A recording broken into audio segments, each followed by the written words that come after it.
Hello guys! Andito na po tayo sa bahay.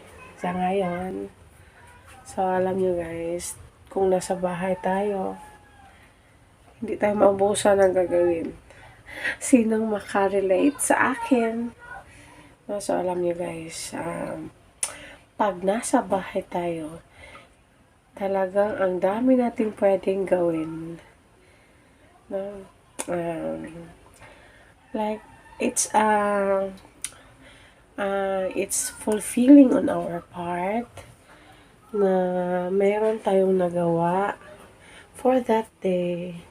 We're working mothers.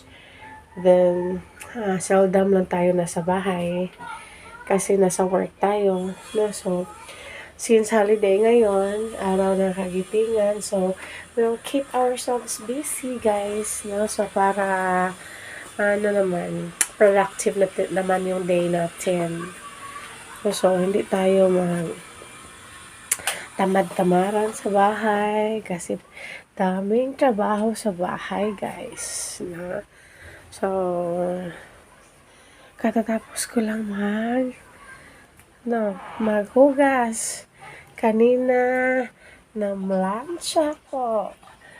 Naglaba rin ako ng konti. Diba? What a fulfilling day for me.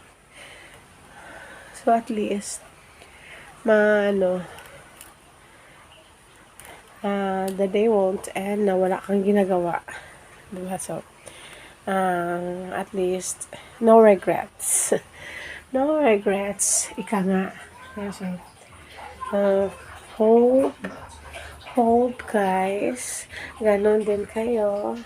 Pero pag full-time housewife tayo, talagang atin ang lahat ng gagawin.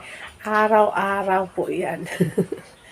Kami pag working mother tayo, seldom lang tayo nasa bahay. Few hours, more hours.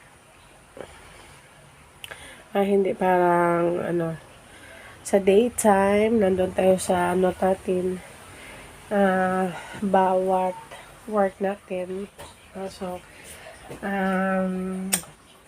Thank you for watching.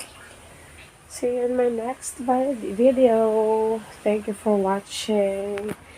Bye.